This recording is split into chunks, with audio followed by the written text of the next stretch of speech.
Hey guys, tonight we step softly into the echoing silence of an Ottoman coffeehouse. There's no espresso machine hissing, no whipped cream towers, no sharp clinks of laptops on marble tables. Instead, you're walking over creaky wooden planks through a room that smells like scorched cardamom and old ink, lit by the steady shimmer of oil lamps.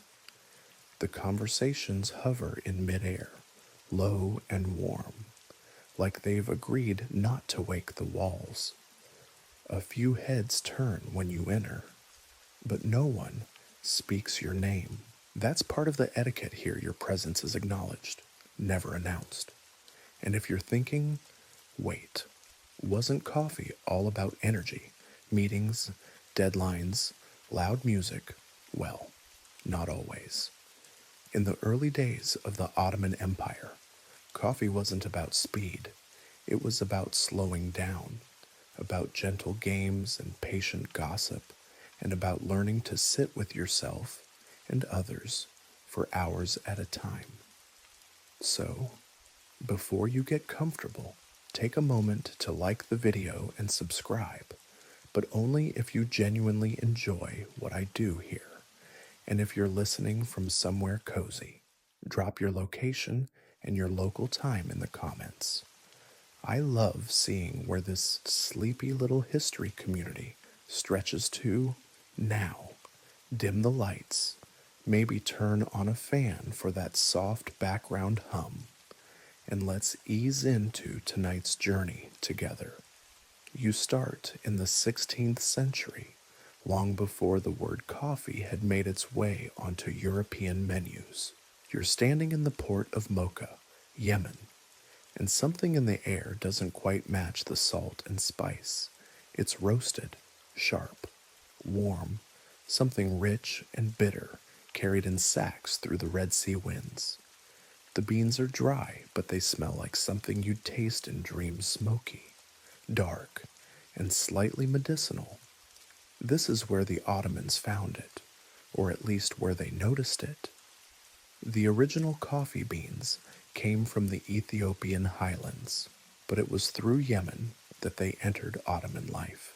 Traders, scholars, and Sufi mystics brought them in by boat, each with their own brewing method and whispered tales of what the drink could do.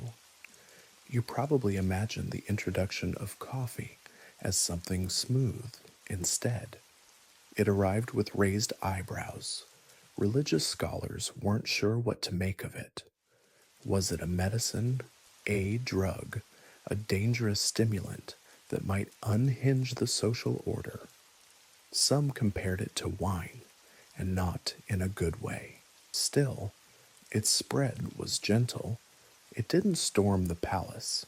It wafted through alleyways and markets, through scholars' dens and merchants' rest stops.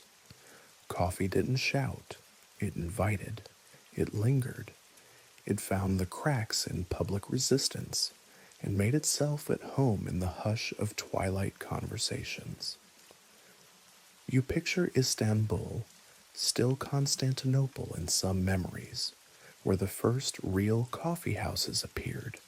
They weren't fancy, just a few rugs, low stools, and a brazier in the corner, where a cheeseve, small copper pot with a long handle, rested above the coals.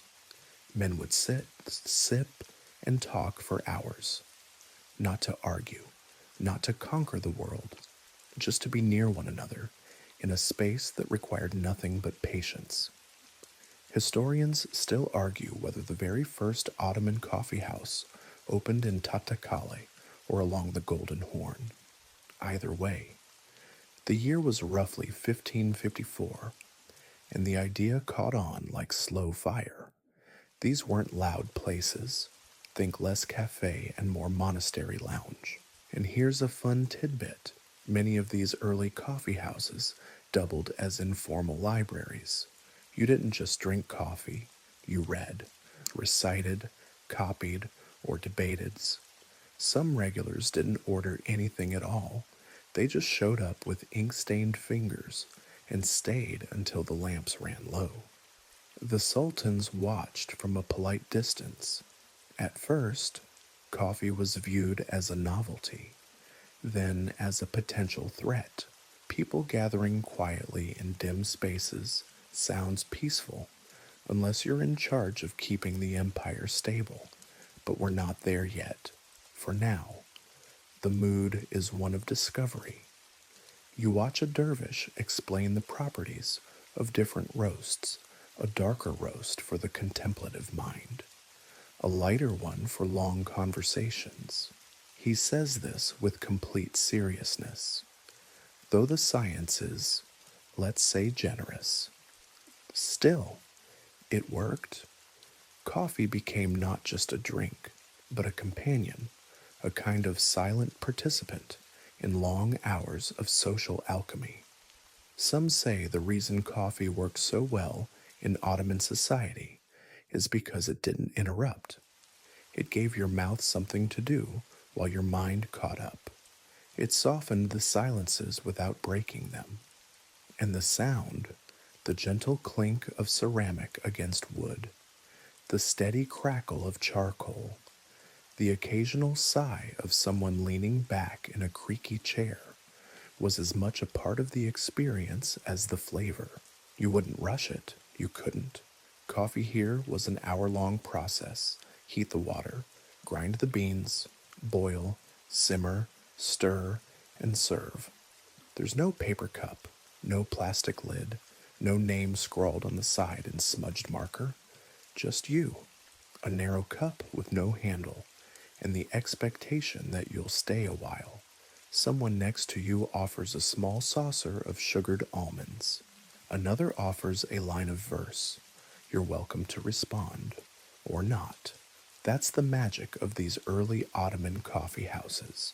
They gave you a space to be thoughtful without having to be profound, a space to be among people without having to perform, a space, in other words, to rest in your own mind, with your hands wrapped gently around something warm and slightly bitter. You don't remember how long you've been sitting there, in that first quiet room, when you notice the pattern begin to repeat. Another coffee house opens 2 streets over, then another, further inland. No shouting, no grand unveiling. They simply appear, modest buildings with wide thresholds and shaded courtyards, easy to enter and even easier to linger in. The year is still young in the Ottoman calendar, and yet the culture is shifting. This is not an age of mass marketing or radio jingles. The growth of coffee houses moves through word of mouth, the gentlest of technologies. You might hear it in passing, someone mentioning a new place where the coffee has more foam, or where the cushions are better stitched. And then you'd find your feet leading you there without really deciding to go. You step into one of the earliest coffee houses in Istanbul. This one is nestled near the Grand Bazaar, beneath a crooked sign that simply says, Kürathane, a place for reading. Inside, the scent is familiar now, dark roast, warmed cardamom, the faintest hint of tobacco. Men gather in small clusters, not by age or class, but by rhythm. Each group moves at its own pace, talking in soft waves, sipping when the words slow. There's no music, no background playlist curated to match the mood, just voices, breathing in and out like the tide. The furniture is humble, low stools, worn rugs, wooden trays balanced on brass-tipped fingers.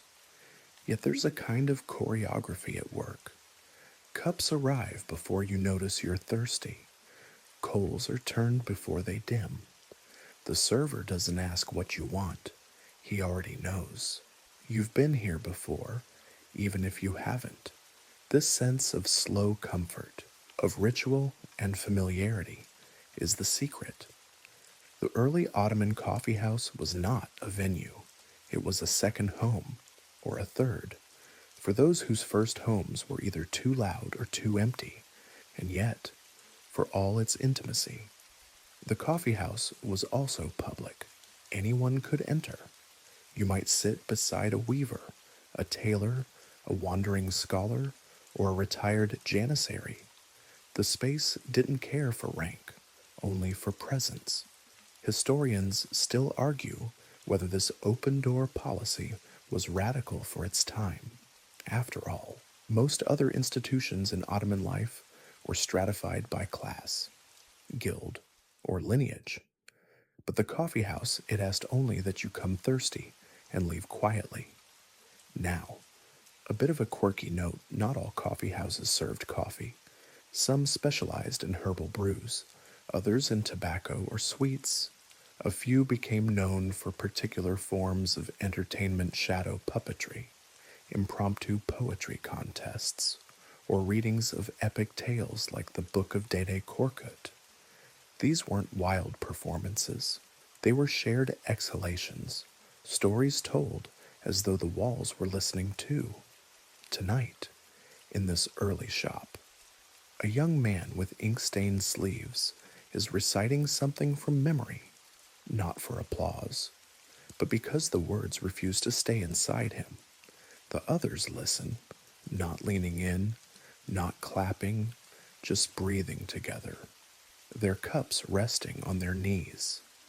Outside, the call to prayer winds gently down. Inside, no one moves. That's not disrespect. That's stillness. The kind of stillness that means the world is already paused, already sacred, so you don't feel time here, not in hours.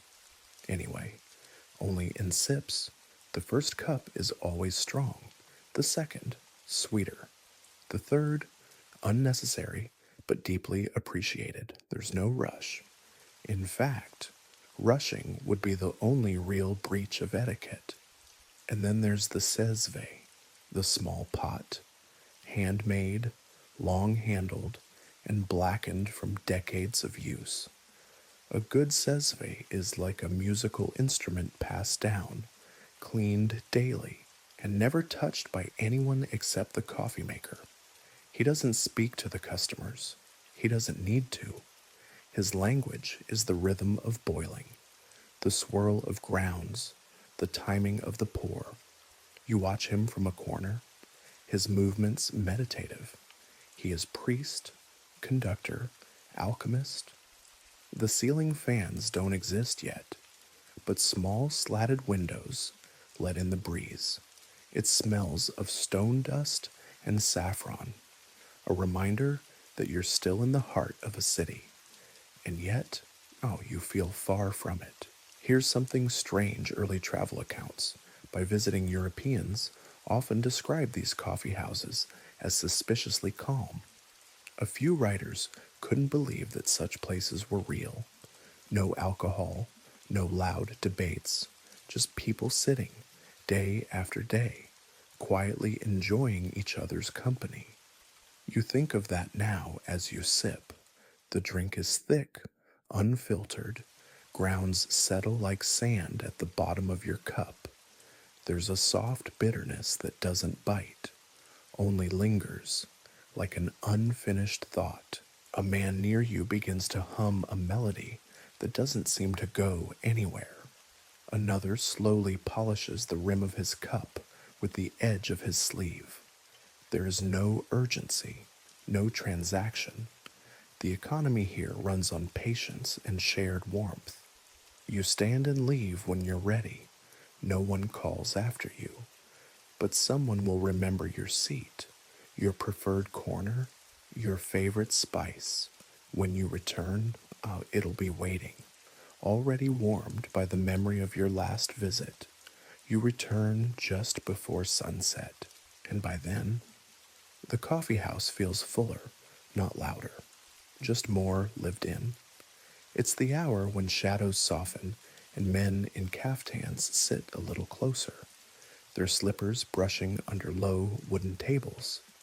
This is the golden time, the time for scholars and sultan's scribes to emerge from bureaucratic quiet into social quiet. not to unwind. Exactly, but to recalibrate. You take your seat without needing to ask, because someone already knew you'd be back. The server appears with your usual order: dark roast, no sugar, heavy on the cardamom. No need for words, that would break the spell. At the center table sits an old man with a turban slightly askew and ink smudges up to his wrists. He's reciting a passage from Al Ghazali, pausing every few lines to sip and look around. Not for applause, but for someone to carry the thought forward. Someone does, then another. The conversation moves like a rowboat, slow strokes, steady rhythm, one voice at a time. You don't have to participate, you just have to breathe with them. These weren't salons of aristocratic sharpness or rowdy taverns of echoing bravado. Ottoman coffeehouses, especially in the 17th century, became intellectual sanctuaries where being clever wasn't a performance, it was a courtesy. The art of phrasing things well, of quoting the right verse at the right moment, was as respected as any sword skill. You might overhear a retired janissary debating celestial spheres with a baker, not to prove anything, just to see where the thought might lead. Historians still argue whether these gatherings had any formal structure. Some say there were designated storytellers or respected readers who led discussions. Others argue that the magic lay in the unstructured flow, people simply listening, responding, withdrawing, returning, like a tide. Again, now here's a tiny fringe detail. Certain coffee houses became known for hosting one specific kind of voice. One might be favored by astronomers, another by calligraphers. One cafe near the Bayezid Mosque reportedly became the preferred haunt of men who composed humorous couplets on tax reform. Yes, that's a real thing. And yes, they were quite popular. Tonight, a discussion stirs in the corner. The topic: the merits of shadow puppet theater as a legitimate moral guide. You might chuckle now, but to them, this was as layered and nuanced as any philosophical tract. The characters in Karagos and Hatzivat plays, bumbling, sarcastic, sometimes crass, reflected real social tension in a way that was digestible over coffee. Someone mentions a new play being performed in Uskudar, and suddenly there's a small buzz. Not excitement, that would be uncivil, just acknowledgement. The shared glow of a thing to look forward to. The man beside you, whose name you'll never learn, leans over to remark that poetry, like coffee, should be thick, hot, and slightly bitter. He says it like a proverb. You nod solemnly, as if you've always believed that. This is where you begin to notice the layered presence of politics, albeit faint. Some of these men work for the palace. Some are scholars on stipends. Some are simply too clever for their official posts and find refuge in anonymity here. The coffee house becomes not a place for revolt, but for pre-revolt clarity, a space to think out loud without consequence. Still, they're careful. Ideas are wrapped in metaphor. Critiques wear the mask of poetry. It's not deception, it's etiquette. You look around and realize how little has changed in your 3 visits. The cups are the same, the coals, always glowing, the sesve still blackened and loyal, but it's the people who cycle through, same rhythms, different faces, and somehow that makes you feel steadier. You notice a group in the far corner, not speaking at all, just sitting together, nodding occasionally. This isn't strange. This isn't rude. It's necessary. In a society built on decorum and layered identities, silence is a gift, a shared one. Oh, and about coffee itself. Let's not pretend it was always identical. Different regions preferred different roasts. Some liked it with cinnamon, some with mastic gum. A few connoisseurs insisted on boiling it 3 times. Others claimed that adding even 1 grain of sugar ruined its soul. You watch someone across the room pour their cup from great height. Like a waterfall, it cools as it falls. A flourish, perhaps, or maybe just habit, either way. No one comments. Everything here is allowed to simply be. The lanterns are being lit now. Their glow is soft, amber, flickering against the darkening walls. You don't hear a closing bell. There won't be one. The coffee house closes when the last conversation ends, when the last coal dies out, when the tesve is finally scrubbed and hung to dry, and you're not ready to leave just yet. There's another verse being read. You don't quite understand it, but that's all right. Understanding isn't always the point. Sometimes it's just about the comfort of being present while someone says something worth hearing. You come back in the morning this time, just after dawn, when the cobblestones are still slick with dew and the call to prayer has faded into the blue haze of a waking city. The coffee house is quiet, quieter than usual, if that's possible. Inside, a boy sweeps away the night's ashes while an older man arranges wooden boards on the floor. Not planks, not repairs, game boards. This is the hour for tavla, what you might call backgammon. But here, it's not a pub game. It's something closer to philosophy in motion. You watch as the first players arrive. No fanfare. They nod to one another, settle into their usual places, and begin setting up without words. The checkers clack softly onto the board. The dice are ivory or wood, worn smooth by decades of play. When they roll, they do so like whispered secrets. No one raises their voice. No one boasts. There's a deep, almost monastic calm about the whole affair. And yet, every move brims with tension. It's not about winning. It's about proving you can think 3 moves ahead without breaking your own rhythm. Historians still argue whether Ottoman coffee houses introduced tavla to the wider world or merely popularized an older tradition. What's certain is that, by the 17th century, every respectable cafe had a few boards and at least one local champion who didn't need to look down to make his move. You hover beside a pair of elderly men. One has his foot wrapped in wool. The other taps his knee with a rosewood cane between turns. They barely speak. A glance here, a half smile there. But the energy between them is palpable. Then there's Mangala, a game most travelers never noticed. You only catch it because of the hushed giggles from a younger group in the back.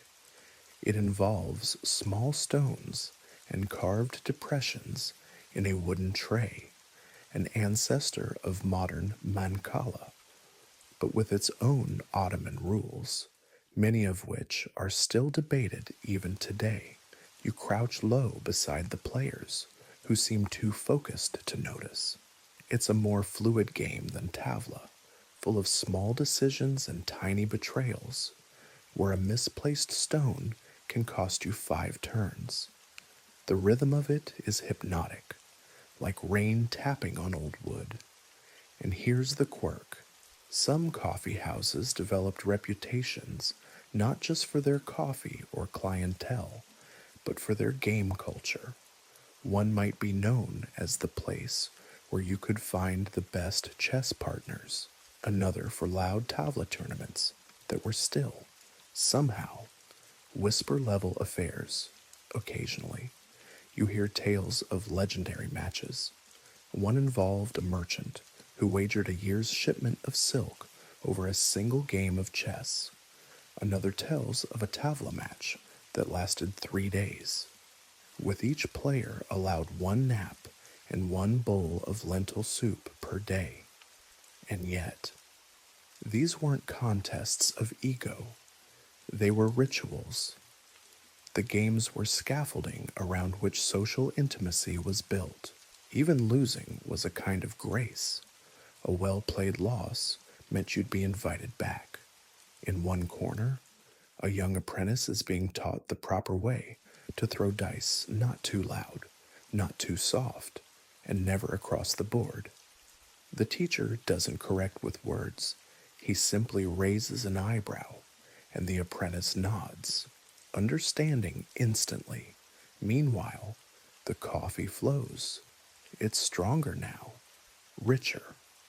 Morning brews often carried a bit more bite, as if to remind the mind it had work to do.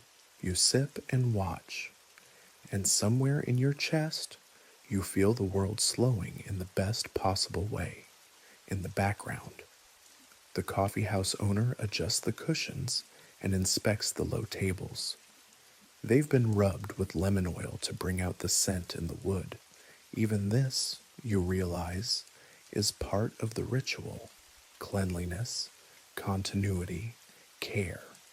And here's something most people miss: some Ottoman coffeehouses used games as a form of discreet social sorting. Not exclusion, just gentle grouping. Those who played Mangala tended to be younger, often apprentices or poets. Chess tables attracted bureaucrats, scholars, and the occasional retired imam. Tavla was the great equalizer, beloved by everyone from barbers to boatmen. You notice one game table where no one ever sits. At first you assume it's broken, but eventually, someone tells you it belonged to a master player who died a decade ago. No one had the heart to replace him. The board stays, set but untouched, a quiet memorial. Outside, the sun rises higher, the hum of the city swells. But inside the coffeehouse, the tone remains unchanged. The games continue. Conversations flicker to life and fade again. And you're right where you need to be. Hands warm, mind sharp, surrounded by people who understand the value of silence, of patience, and of a good game played well. You linger in the coffeehouse as it transitions into mid-morning, when the city begins to hum with a steadier pulse. This is when the quieter guests begin to arrive. Not the storytellers, not the players, but the listeners. You notice them immediately. They walk a little slower, speak a little less, and settle into corners with the comfort of people who aren't here for entertainment. They're here for the peace. You take a seat near the low shelf, stacked with manuscripts and dog-eared books.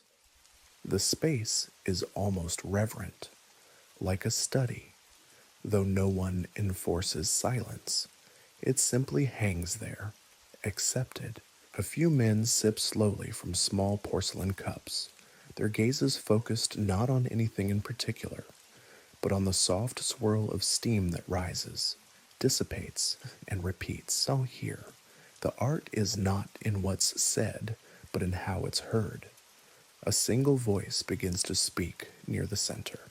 He's old, with eyes like worn-out marble and a voice like a reed flute, low, creaking, melodic. He isn't a performer, just a regular. But when he starts, the room leans in, not forward, just inward. He tells a story you've never heard before, about a merchant who once mistook a ginn's riddle for a weather report. The tale winds gently, detours into an anecdote about a lazy camel, then slips back into the original thread without apology. The listeners chuckle softly at the right moments, not laughing, just acknowledging the rhythm. This kind of storytelling isn't dramatic. It doesn't demand attention. It rewards patience. The pauses are part of the narrative. Long silences where you're expected to fill in the meaning for yourself, or not. Historians still argue whether this kind of oral tradition influenced the empire's written literature or the other way around. Either way, what's clear is that listening, really listening, was an esteemed act in itself. You didn't interrupt. You didn't jump in with your own story. You received the words the way one might receive a blessing, now and then. A younger man murmurs a comment to his friend, not disruptive, just a whispered aside. Sometimes the storyteller pauses, not to scold, but to give space. Then he continues, as though nothing had ever broken the thread. A quirky detail some coffee houses had designated listeners. Not officially, of course, but these were men known for their stillness, their attention, their ability to make any speaker feel heard. Sitting near one of them was considered an honor, like giving your words a better chance to live. You glance to your left and see one of them now. He's dressed plainly, in a rough wool vest and sandals, eyes closed, brow furrowed, not asleep, but somewhere just behind the story. The speaker notices him, briefly, and his tone shifts ever so slightly, becomes a little more vivid, a little more careful. Not all tales are welcome, though. Political satire, sharp jokes about viziers, or gossip about palace life must be disguised in metaphor.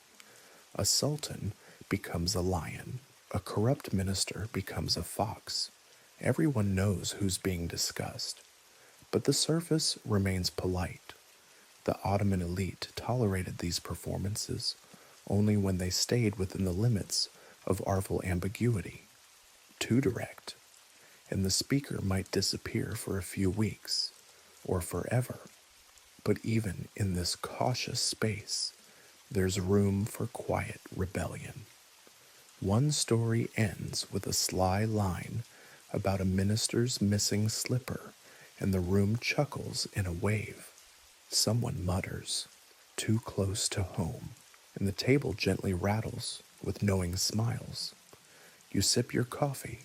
It's gone cooler now, but still pleasant.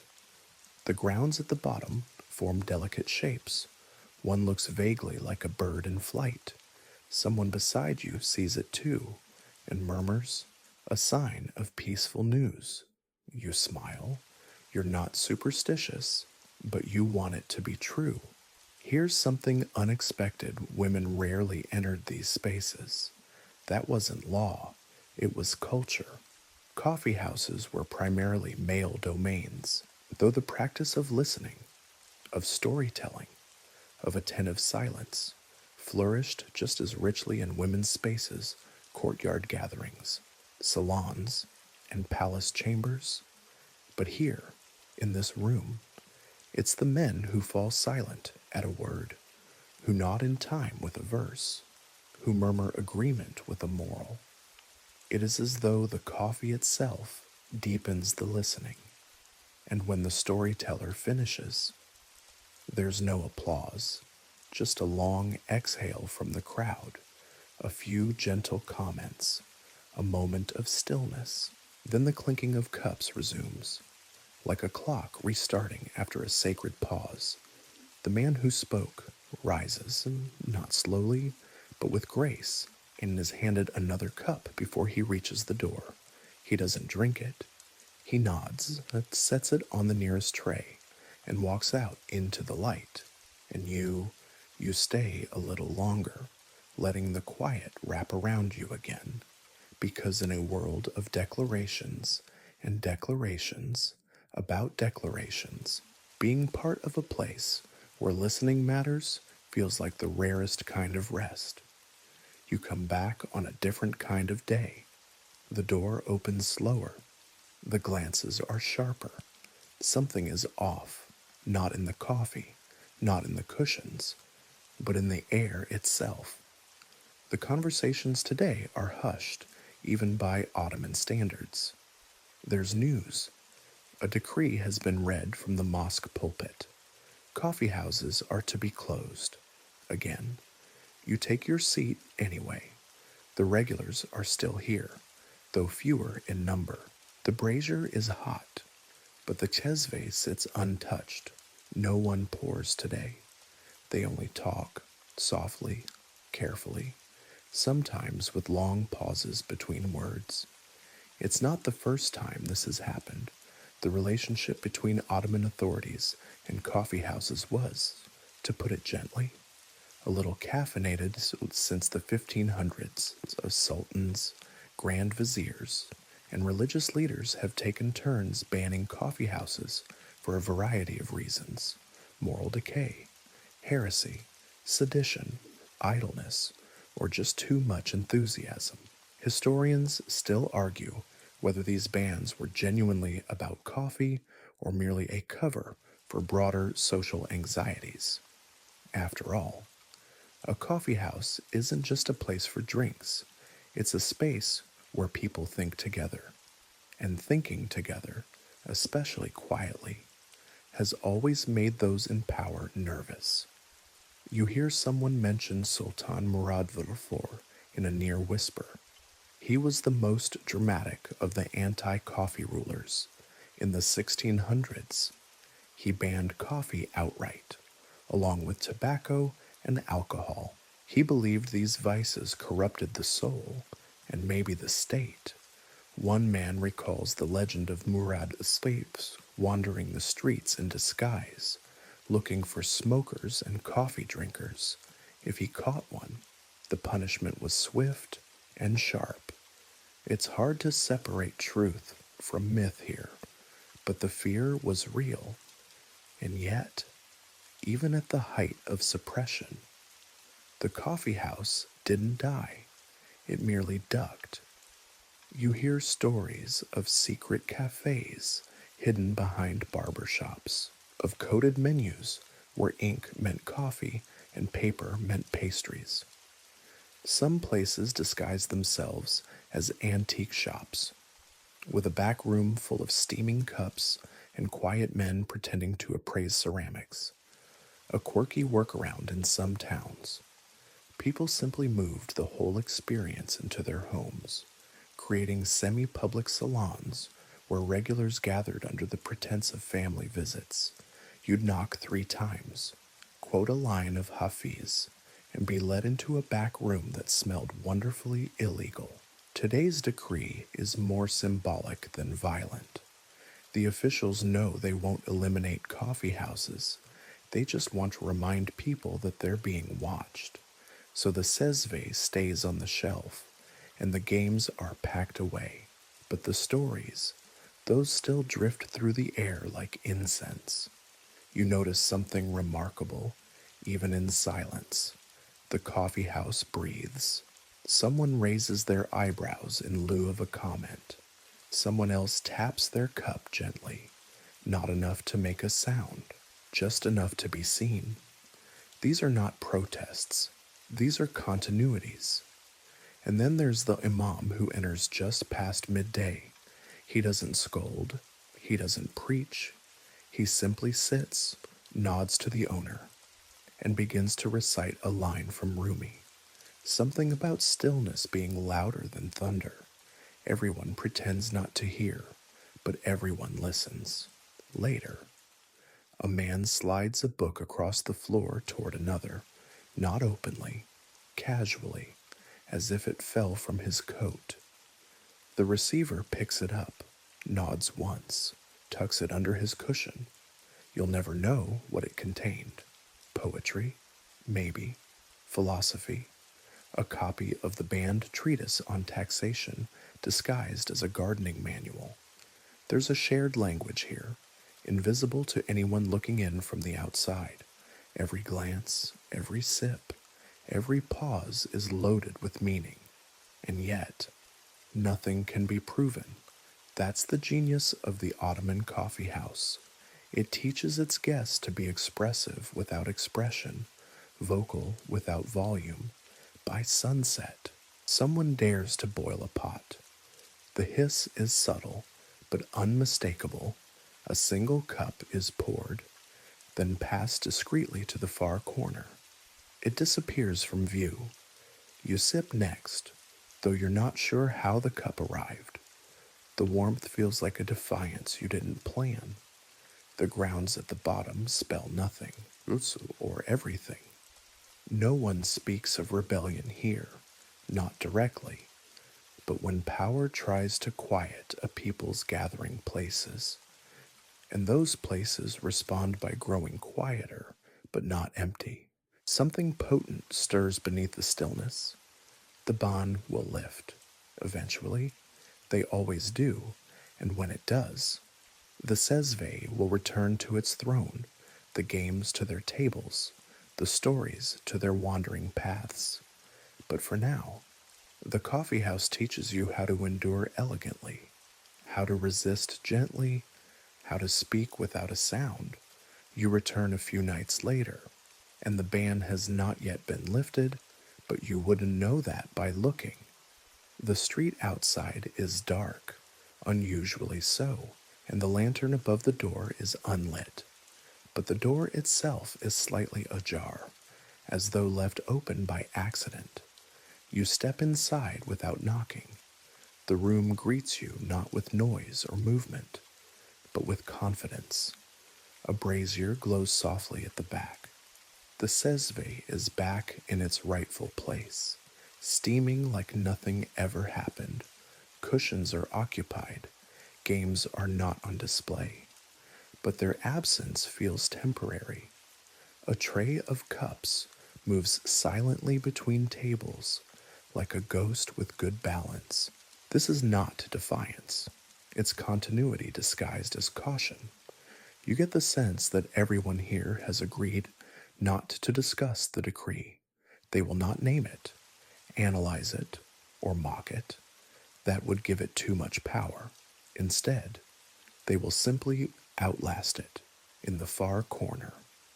Someone has painted the wall with a new inscription in delicate Arabic script. It reads, "Even the moon hides behind clouds. It does not disappear. You find your usual seat." And someone places a cup in your hand before you've even sat fully down. You glance up to thank them, but the gesture is met only with a small nod, then the back of their cloak. The new rule in this brief season of silence is anonymity.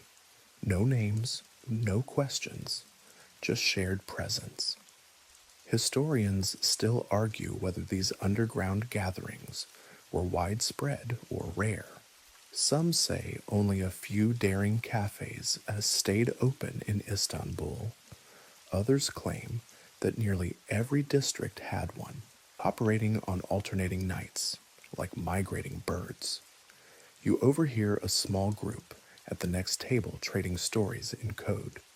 They use fictional sultans and imaginary cities. But the context is clear. One mentions the Black Rose of Naranbul, and the others chuckle. You're sure Naranbul doesn't exist, but whatever they're referencing certainly does. It becomes clear that evasion is its own kind of art form. A coffeehouse under restriction becomes a school for subtext. Even ordering coffee requires a tiny dance. One man asks for a page of the old book. The owner nods and hands him a sweetened cup with a cinnamon stick, his usual. And yet, no one is smug. There is no sense of rebellion for its own sake. This isn't theater, it's simply life. Continuing in the cracks. You hear about one coffee house that disguised itself as a textile shop. Rolls of fabric lined the walls, and customers would pretend to browse while sipping from hidden cups. Another posed as a calligraphy workshop, with long benches and ink jars, though the only thing ever written was the word for coffee in increasingly elaborate scripts. A quirky tidbit, one coffeehouse hid its entry behind a fake well. You'd lift the wooden cover, descend 2 steps, and emerge into a room thick with smoke, verse, and cinnamon. When the guards came knocking, the well was filled with herbs and water, and the patrons became gardeners. The coffee itself remains unchanged, still dark, still thick, still served in cups small enough to disappear into your palm. But there's something deeper in its taste now, something almost conspiratorial. A brew that says, "You're one of us now." Someone begins to hum near the back, an old folk melody from the Aegean coast, full of long vowels and weathered notes. It drifts through the room like incense, curling around the low beams, brushing the backs of ears. No one claps. No one even turns to look. But gradually, more voices join, quietly, thoughtfully, not enough to make a chorus, just enough to remind you that you're not alone. Later, someone slides a book onto the table and opens it to reveal a hollow center. Inside, a sezva, 2 cups, and a tiny burner. The table leans in as the brewing begins, and you can't help but smile, even in silence. These people have style. What you learn here, what you can only learn in a room like this, is that resistance doesn't always roar. Sometimes it simmers exactly like the coffee in that little copper pot. And even if the bands never lift, even if the moon stays hidden behind its clouds, you sense that the coffee house would find a way. It always has. It doesn't need permission, just patience, by the time you leave. The street is darker still, but you walk with ease. You know the route now. You know which steps creak. You know who nods. You know that behind an unmarked door, a room full of quiet minds still brews warmth against the chill. You return on a brighter day. The sun is strong, and the city seems to buzz with ease. You half expect the coffee house to be packed, but instead, it's only half full. The usual scent welcomes you: roasted coffee, worn wood, and the faint sweetness of clove oil. But something is different. There are no women here. You've noticed this before, of course, but today it stands out more sharply. You begin to wonder, not just why, but where. Where were the women in this world of cups and cushions in the Ottoman Empire? Public coffee houses were almost entirely male domains. That wasn't a legal rule. Women weren't forbidden. They were simply not expected. The spaces were informal extensions of the street, bustling, dusty, occasionally political. Respectable women generally avoided them not out of fear, but because their social rituals took place elsewhere, and those rituals were no less refined. In the courtyards of upper-class homes, in palace harems, and in hammams, coffee flowed just as richly, perhaps more so. The cups were finer, the conversations softer, the privacy absolute. You imagine one such courtyard now. There's a tiled fountain murmuring in the center, and around it sit women in silken robes, their sleeves trailing like painted smoke.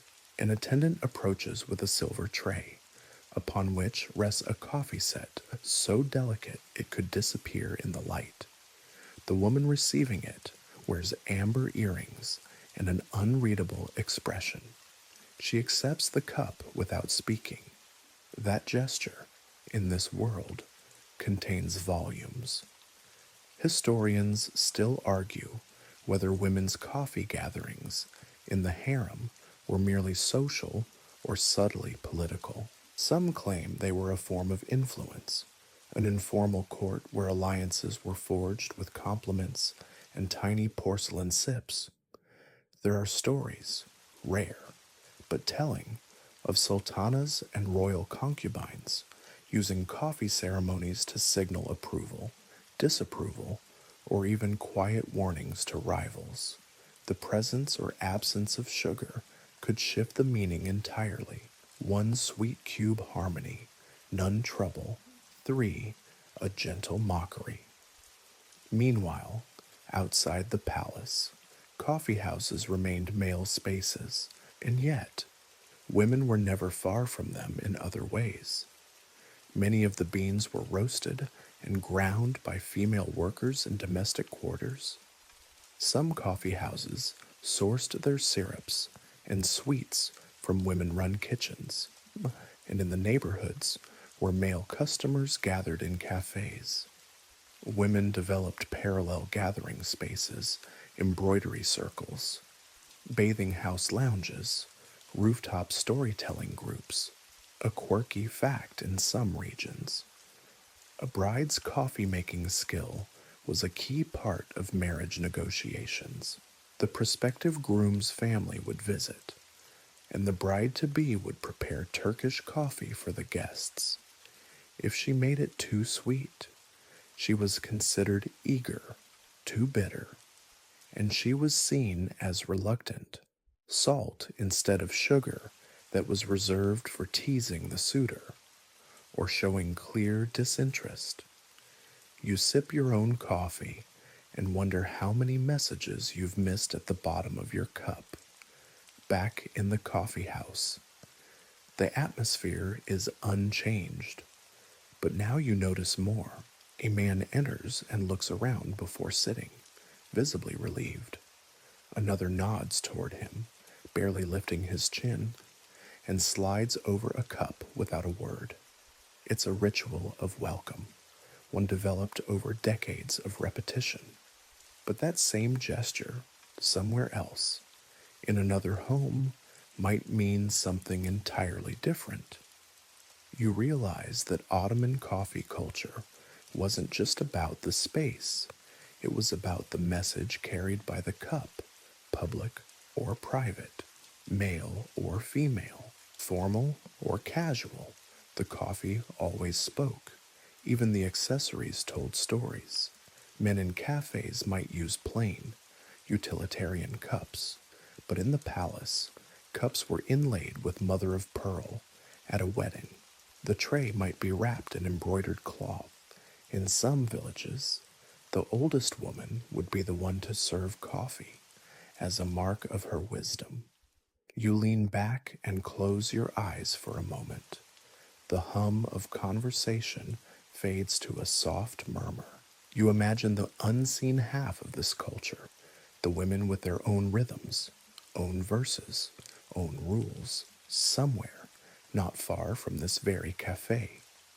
A group of women sit in a cool stone courtyard, their laughter muffled by thick walls and tall fig trees. One of them lifts a delicate spoon and stirs clockwise 3 times, an old superstition to bring calm. Another tells a story that drifts, as stories always do, into memory, into song. And though you may never walk through that door, never sit on those cushions, or share in those silences, you understand now the coffee house was never the whole story. It was just the visible part. You return with a softer curiosity this time, drawn not to the conversations or the cups, but to the space itself. Today, you're here to notice the unnoticed, to run your eyes along the quiet elegance of a room built not for grandeur, but for comfort.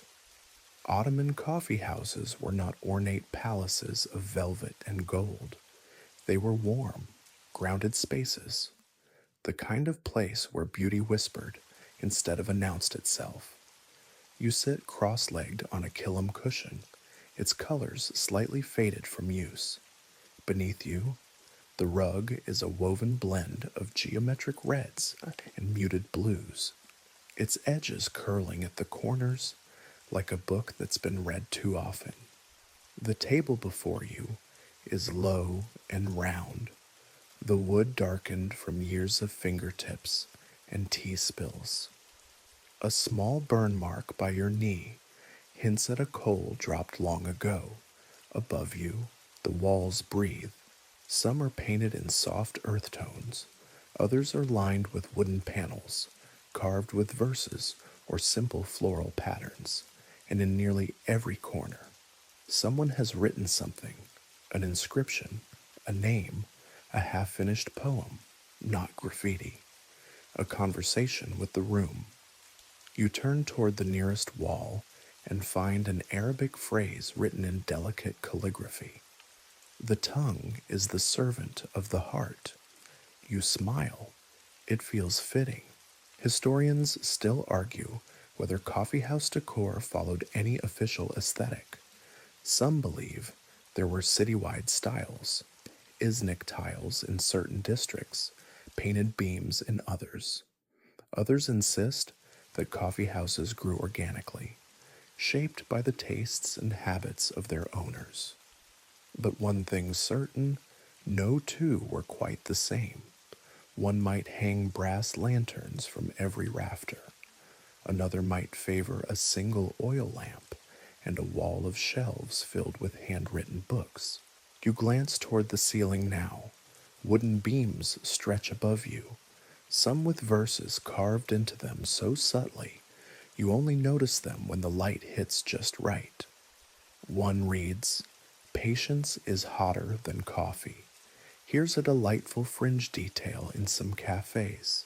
Regulars donated their own poems or couplets to be hung on the wall. These weren't famous works, just personal offerings, like bringing flowers to a friend's house, but with ink and rhythm. You walk quietly toward a side room where a few chairs surround a brazier and a samovar. The walls here are a little more decorated, framed illustrations, faded sketches of whirling dervishes, a charcoal portrait of a man with half a mustache and very serious eyes. No one knows who drew it. It's been there longer than anyone remembers. The owner, or maybe just a long-term guest, has arranged the shelves with care. Tiny glass jars filled with dried clove buds, a small copper bowl filled with sugar cubes shaped like birds, a dried orange, sliced and pinned to the wall like a sun caught in amber. You sit again, and this time you notice the way the light filters through the slatted window.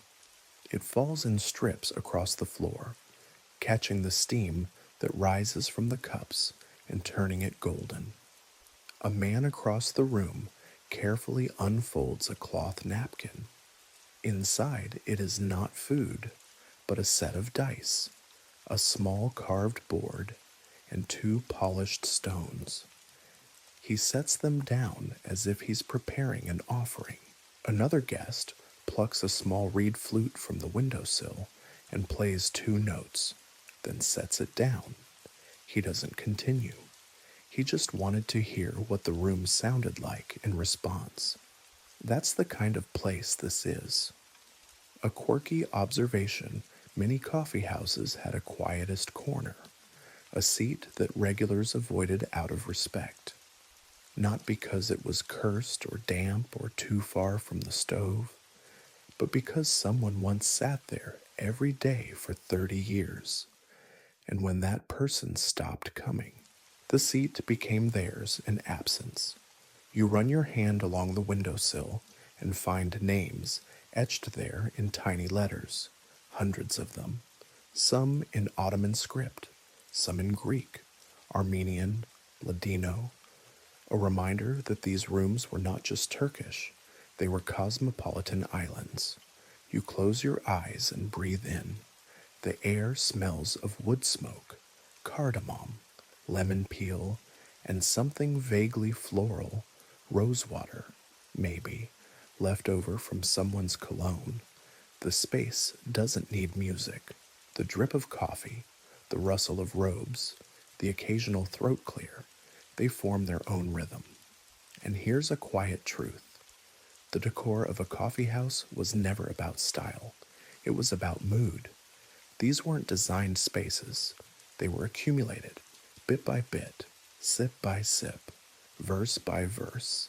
And as you sit there, wrapped in the hush and texture of it all, you realize the coffee house isn't beautiful despite its wear. It's beautiful because of it. You arrive early enough to catch the morning haze, when the brazier is being coaxed to life, and the Kesve hasn't yet taken its seat over the flame. But today, your attention shifts to the back of the room, to the quiet clatter and steady movement in the kitchen space, where the real ritual begins. Ottoman coffeehouses didn't run themselves. Behind every serene conversation and well-timed cup was a rhythm of work, slow and steady. You step lightly into the rear chamber and find it humming like a beehive muffled in velvet. The coffeehouse worker, known simply as a kvechi, moves with calm precision. He doesn't look hurried, though his hands rarely stop. First, he grinds the beans, not with a machine, of course, but with a heavy brass mill held between his knees. You can hear it now, a crunch, a pause, a turn, over and over.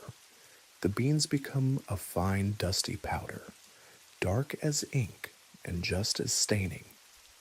You watch as he reaches for a sesve, each one hung by size from a wooden beam above. He selects the smallest for 1 cup. This is not a drink made in batches. It is made cup by cup, moment by moment. The water is added, so cold, always, and then the coffee grounds, a pinch of sugar, if requested. Then the mixture is stirred gently before heat ever touches it.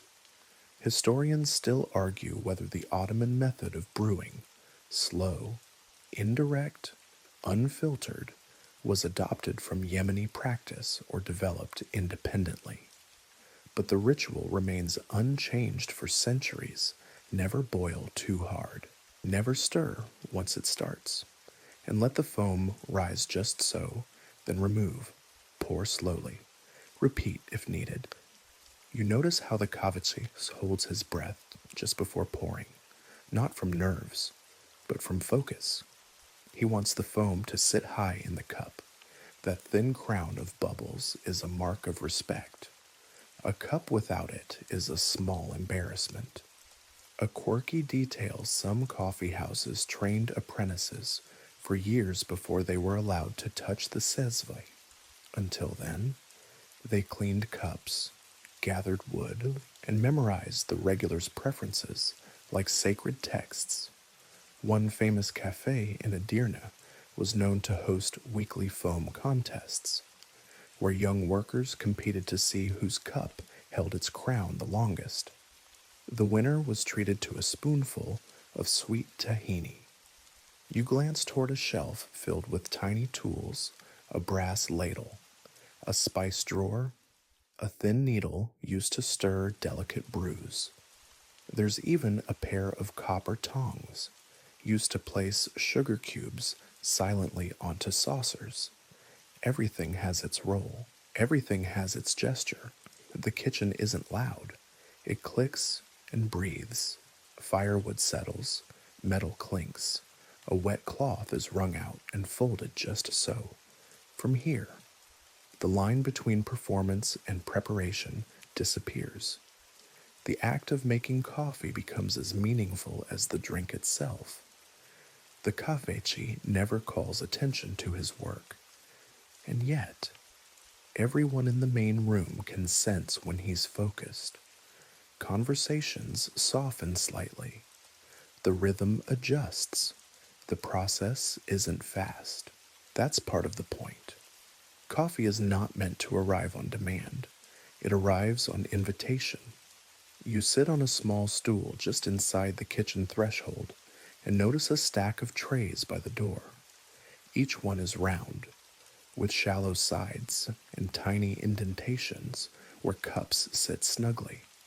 No tray goes out before being inspected, no smudged saucers, no lukewarm cups. This is service by way of quiet perfectionism. There's something meditative in watching the flow grind, pour, warm, carry. You realize that the Cavechi doesn't just serve coffee, he sustains the entire atmosphere. He is conductor and stagehand, priest and porter. And though he rarely speaks, everyone knows him. They know the shift in his step when he's trying a new blend. They know the way he scratches his temple when deciding how long to let the sesve rest. You hear someone say, his cups taste of calm. And that's not a joke. That's a compliment of the highest order. Here's a final quirk. Some coffeehouse workers developed silent codes. A cup placed down with a soft tap meant fresh brew. A second tap meant extra sugar. No words, just signals, enough to serve 30 regulars without once interrupting the peace. By midday, the kitchen smells like warmth and rhythm. You take one last look before stepping back into the main room, carrying with you the memory of a labor so graceful, so quiet, it almost goes unnoticed. And you realize, once again, that this world is held together not by power or profit, but by a chesvo, a flame, and the steady hands that know how to listen as they serve. You decide to wander beyond the capital now, away from Istanbul's endless rooftops and gilded domes, to where the rhythm of life slows even more. The sun over Anatolia casts long shadows on cobbled roads, and the coffee houses here feel different, smaller, simpler, quieter still. But they're no less important. You arrive in a village nestled between low hills, where oxen sleep in the shade of fig trees, and the loudest sound is a wooden cart creaking through dust. The local Kavahan stands at the center of it all, not grand, just familiar. Its walls are stone, its windows shuttered with wood, and the roof leans ever so slightly, like it's listening to the breeze. Inside, the air is warmer than you expect, rich with pine smoke and something floral, maybe dried thyme, maybe wild rose. You recognize the shape of the space-low tables, worn stools, a brazier glowing softly, but everything here carries a different flavor. Coffee is brewed with a touch of pine resin in this region. The aroma is earthy and sweet, like someone set a forest gently on fire and captured the steam. You sip it slowly, your tongue adjusting to the difference. The bitterness is there, but behind it is a softness that feels like smoke wrapped in velvet. This isn't Istanbul. There are no scholars debating poetry here, no shadow plays or coded discussions. But there is storytelling. Oh, there is storytelling. A shepherd recounts the time his goats refused to cross a certain bridge, and the whole room leans in, not because it's dramatic, but because everyone remembers that bridge. Everyone has a goat story. Historians still argue whether these rural coffee houses were more traditional or more inventive than their urban cousins. Some say they preserved older rituals, untouched by palace trends. Others believe they adapted quicker, folding in local ingredients, customs, and dialects. A quirky custom here guests sometimes bring their own beans, a small pouch tucked into a sash, roasted at home over olive wood. The Cavechi accepts them without question, grinds them fresh, and hands them back in the house sesve. It's part of the ritual, each man's flavor, brewed in trust, in one village. They flavor the coffee with mastic gum, giving it a pale, almost minty tone. In another, orange peel and cloves are common. Some cafes even mix it with goat milk in winter, an acquired taste, but oddly soothing. The games here are different too. Backgammon is still played, but slower. Each move followed by a long pause to look out the window or scratch behind one's ear. Mangala is rare, but card games are popular, simple ones, where winning is less important than remembering whose turn it was. In the news, it travels on foot, by rumor and repetition. Someone says a new law was passed in the city, someone else says a famous poet has died. The Kaveki nods but says nothing. He's heard these rumors before. He'll wait for the confirmation printed on coarse paper and delivered by mule. Still, the cafe functions as a community hub. Weddings are discussed here. Disputes are softened here. Rain is prayed for here when the imam's voice grows hoarse. It's the kavesi who brings him ginger-spiced coffee to soothe his throat. You watch a boy, no older than 10, carefully balance a tray of cups as he crosses the room. He's learning, one wobble at a time. One day, perhaps, he'll stand where the Kavachi stands now. There's a kind of peace here that doesn't announce itself. No one talks about mindfulness. No one meditates. But somehow, just sitting in this place, with a warm cup in hand and time stretching gently ahead, you feel as though your thoughts have unknotted themselves. A fly buzzes lazily near the window, and someone fans it away with a dishcloth. Another guest mutters something about summer coming too early this year. His neighbor nods. This is weather analysis, local style, calm, vague, and mostly accurate. You take a last sip. The grounds at the bottom form the shape of a tree, or maybe a sheep. Someone looks over your shoulder and says, "That's a sign you should stay." You smile, because in that moment, you believe it. You're back in the city again. Though now you approach the coffee house with a new kind of awareness. It's no longer just a place for games or storytelling. Tonight, it hums differently. The air feels thick with something more fragile, caution, perhaps, or expectation.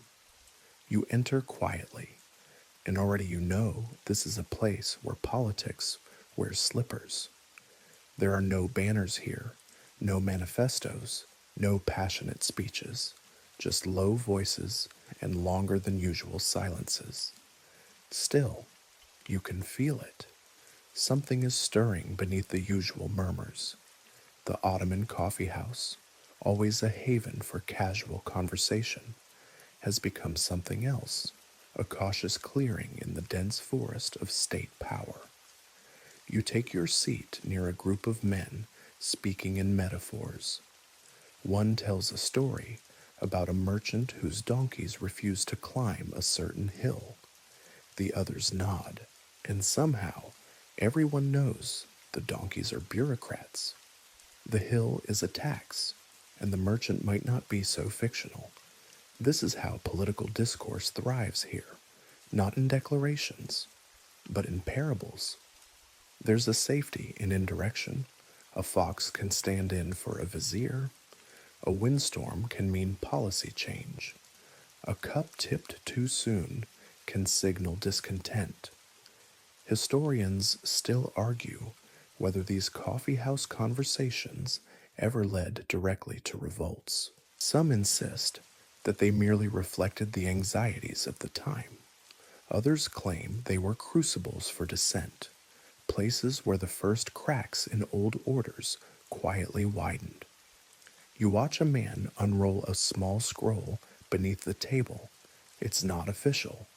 just copied lines of poetry, passed along like rumors. The verse is harmless on its surface, something about shadows, waves, and distant voices, but the men around him nod with the subtle focus of people reading between every line. Here's something curious: some Ottoman authorities assigned spies to frequent coffee houses, not in disguise either, just quiet men in plain clothes, always seated near windows, always sipping slowly. They'd report on conversations, note recurring names, sometimes intervene, but most of the time they simply listened. The patrons, for their part, learned to adapt. One regular tells a joke. A coffee house without a spy is like a table board missing dice. Everyone laughs, gently. The spy in the corner smiles too, because of course he does. The room's architecture supports this game of glances and subtext. There are no stages here, just clusters of chairs, dark corners, and the steady flicker of oil lamps that leave half the room in golden shadow. Conversations are shielded by placement as much as discretion. Tonight, you overhear a discussion about the Janissaries, once fierce, now fading. The voices are calm but loaded. One man suggests, even the strongest horse must rest. Another counters, but not before it knows who holds the reins. There are no names, no specifics, and yet everyone understands. A young student offers a parable about two tailors, one who stitched too tightly, the other too loosely. The moral: both coats fall apart. No one mentions the new minister by name, but the meaning lands with a quiet thud. You sip your coffee slower tonight, not from caution, but to match the mood. The drink is stronger than usual. Perhaps the Kavachi senses the tone and adjusts his roast accordingly. A quirky tradition in some cafés. The presence of more than one flame on the brazier was seen as a signal. One flame meant ordinary service. Two flames meant the room was hot, full of sensitive conversations. Three, that was rare. It meant the kavesi had been warned, and guests should watch their words. Tonight, there are two, and still, the games go on. Two men play chess near the back, but with exaggerated slowness. Each move becomes an intermission. They're not trying to win. They're giving space for others to talk in between. The clink of the pieces acts like a metronome. You realize that in Ottoman life, the coffee house was one of the few spaces where the state could be quietly questioned, not with outrage, but with rhythm, with a story, a joke, a game, not rebellion, but resistance by way of wit. And that may be its genius, not to break things, but to bend them gently, so that people can speak without shouting, think without fear, and share without names. When you leave tonight, you walk slower, not because you're afraid, but because you're thinking differently, a little more carefully, a little more widely. The city hums around you, and somewhere behind a shuttered window, someone is quoting a proverb that isn't quite about what it seems. You return not alone this time, but in the company of foreigners. Not in the literal sense. You're still only a quiet observer, but tonight, the coffee house has visitors, Europeans, travelers, curious onlookers with inkwells in their luggage and the faint scent of linen starch in their clothes. They don't enter loudly, in fact. They tread carefully, like people aware they're stepping into something delicate. Still, they stand out. Their shoes are too polished, their gaze is too direct, their greetings just a little too eager. The locals nod politely. Some shift to make room. A few raise their brows in amusement. No one objects, but you can sense the atmosphere tighten slightly, like a shawl being pulled closer around someone's shoulders. European accounts of Ottoman coffeehouses date back centuries, and they rarely agree. One writer described them as caves of smoke and superstition. Another called them temples of reflection. A third seemed unable to decide whether to compare them to churches, libraries, or gambling halls. Historians still argue whether these observations were fair or simply filtered through lenses fogged by culture shock and powdered wigs. You sit near two such visitors now. One is sketching, badly. His charcoal lines flatten the elegant slouch of the men at the next table. The other is asking questions, too many of them, in a tone just slightly above a whisper. What do they talk about? He asks. Why are they so quiet? Is it forbidden to laugh? A regular leans in and offers, gently, we save our laughter for when it fits, then sips his coffee without elaborating. The visitors take notes. One writes, silence appears to be a method of signaling social grace. The other sketches a tezva and labels it primitive percolator. You sigh, silently, of course, but not all visitors misunderstand. Some come back, again and again. They learn the gestures, the rhythm, the restraint. They begin to sip slowly, to speak less, to listen more. One even tries his hand at brewing. He grinds the beans too coarsely, lets the sesve boil too long, and serves a cup that tastes like ash. Still, the Kavachi accepts it with a smile and offers advice in the form of a proverb. Even bitter coffee teaches sweetness.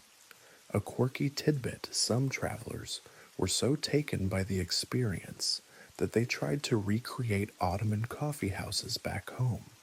In Paris, Vienna, London, tiny cafes popped up claiming to offer the Turkish method. They had brass pots, carpets, and even low stools, but they rarely captured the silence. In some cities, actors were hired to play at Ottoman solemnity, sitting in corners with blank expressions and fake turbans. The effect was mixed. Back in Istanbul, the real coffee houses took these mimicries in stride. Some even hung up foreign newspaper clippings as curiosities. One cafe famously offered a Viennese blend for a month, a brew so weak. Regulars joked it was just bean-scented water. Tonight, the visitors eventually settle. They stop writing, stop sketching. One closes his notebook and just watches for a long time. No questions, no commentary, just breath and observation.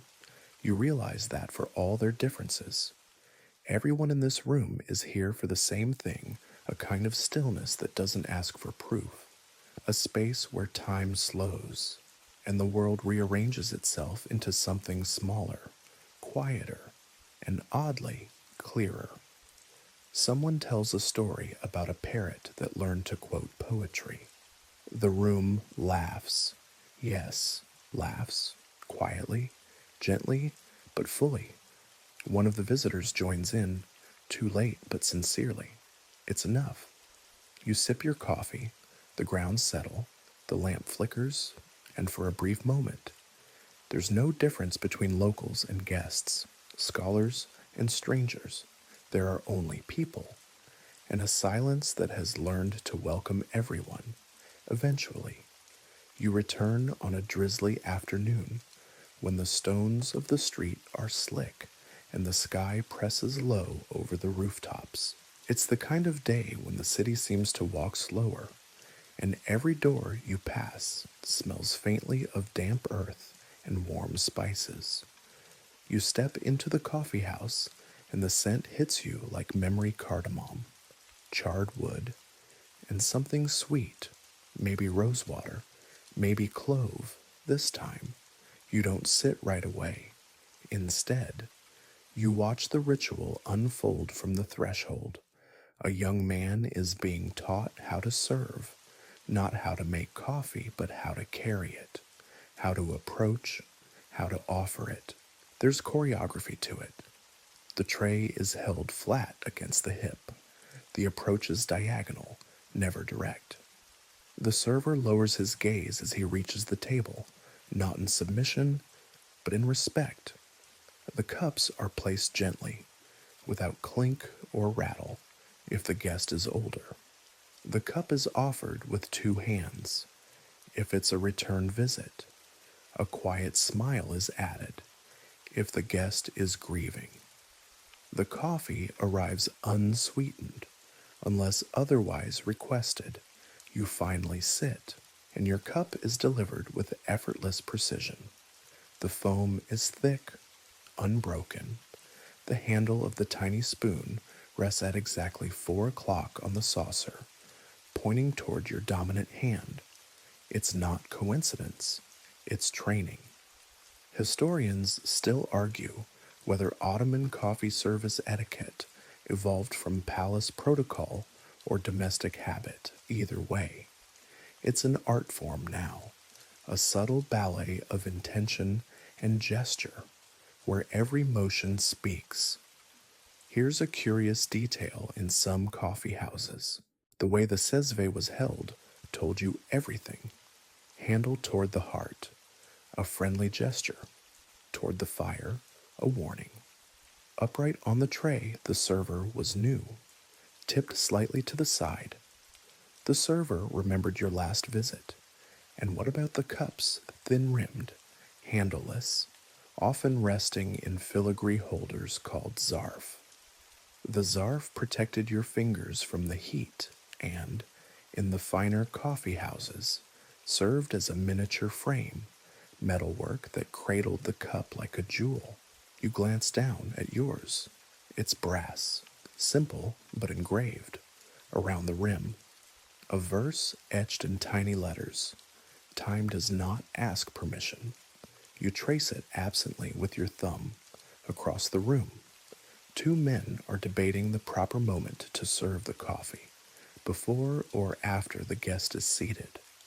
One insists it must arrive just after the coat is hung. The other argues it should wait until the first full sentence is spoken. Neither is angry. They're fine-tuning a tradition, and in that spirit, the kafechi joins in with a third option. You serve when the guest has stopped looking around. They all nod. Yes, that's the moment. A quirky tradition in some parts of the empire. It was considered rude to drink your coffee in fewer than 7 sips. Anything faster was seen as impatient, too slow, and you risked offending the server.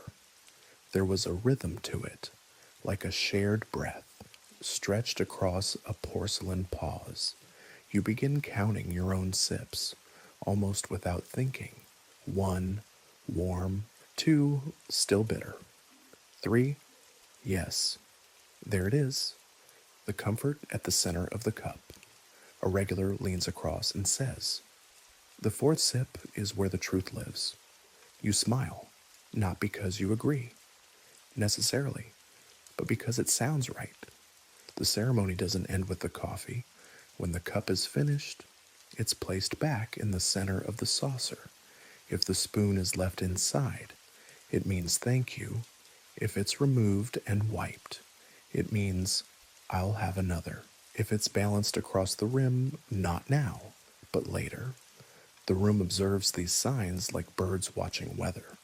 No one says anything aloud, but the tray arrives all the same. You notice now how even the act of carrying a tray becomes language. A steady walk means all is well. A faster pace signals heat and urgency. A pause near the door. Someone's making a decision. These gestures, repeated over centuries, create their own grammar, a language without vowels, and you, without realizing it, have learned to speak a little of it. You sip without slurping. You nod instead of waving. You return your cup with a glance, not a word. And when the second cup arrives, it's exactly what you wanted, even though you never asked. You come one last time, not for ceremony, not for politics, not for history, just to sit, just to be. The room is quiet, even by its own standards. Outside, the world carries on with its usual clamor. But in here, the walls still seem padded with memory. Your favorite seat is still there, slightly uneven, with one leg that creaks when you lean too far to the left. You know the sound now. You know this room in detail, the scratch in the wood where someone once dropped a knife, the tiny smear of blue ink on the corner cushion, the spot on the wall that catches light just so when the sun slips past the shutters. Today, the coffee house feels like a memory gently breathing. You sit among a few regulars, but no one speaks much. It's a different kind of silence, not heavy, not tense, just full, the way silence sounds when everyone already knows what would be said. The Kavachi brings your cup without looking. He doesn't need to. You both know what today requires no garnish, no spice, just the usual, strong. You wrap your fingers around it, and the warmth feels deeper somehow. The rim of the cup is slightly chipped, a detail you once disliked, but now find reassuring. You've held this cup before. It's imperfect in a way that makes it trustworthy. Across from you, a man refolds a newspaper 3 times before setting it down. Another absent-mindedly taps his knuckle against his saucer. Someone hums a line of music and then forgets how it ends. Historians still argue whether the coffee house has changed in spirit.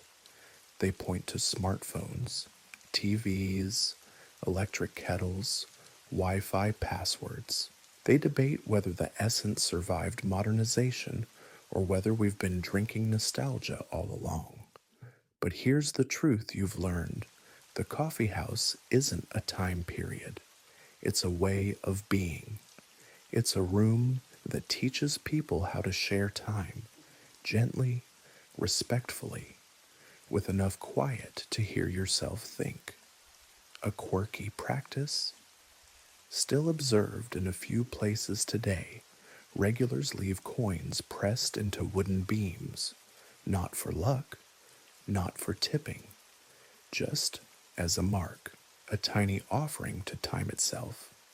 You notice one such coin now, worn, flattened, possibly forgotten. It glints slightly in the low afternoon light, and something about it makes you feel steadier. Nearby, someone tells a story about a man who could brew coffee so calmly. The ground's never settled until the moment you finished your final sip. No one questions whether it's true. The story itself is enough. Your final sip comes softer than the others. You weren't paying attention, and now the cup is empty.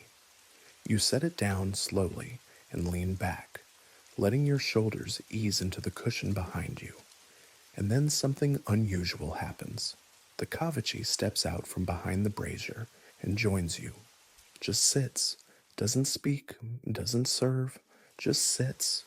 The fire burns low, the lamps flicker. The air smells like memory, burnt sugar and lemon peel and ink. You stay for a long time. No one expects you to leave. The city outside forgets you for a while, and that's fine, because here, in this stillness, with your cup empty and your mind quiet, you realize that you've carried a piece of this place with you, Every slow conversation, every steaming sezve, every pause that asks nothing in return, you stand at last, and the Kavachi nods, not goodbye, not farewell, just a gesture that says, you'll know your way back, and you do, even if you never return.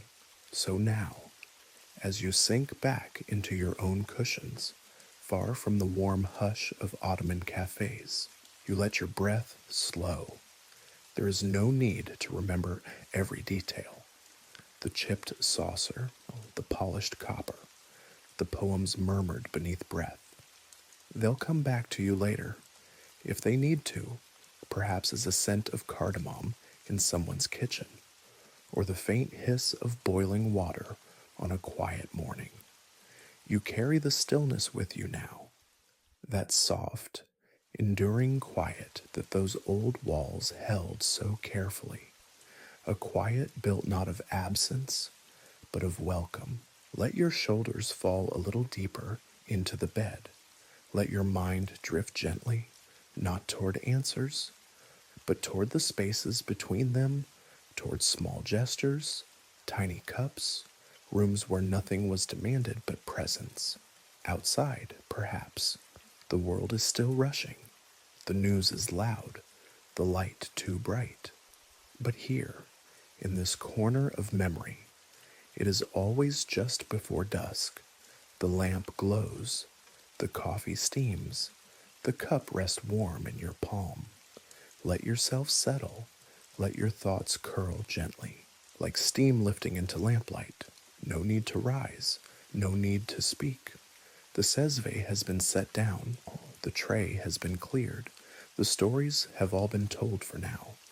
The room darkens, the voices quiet, and somewhere in the soft warmth of that imagined cafe, a seat still waits for you. Sleep well.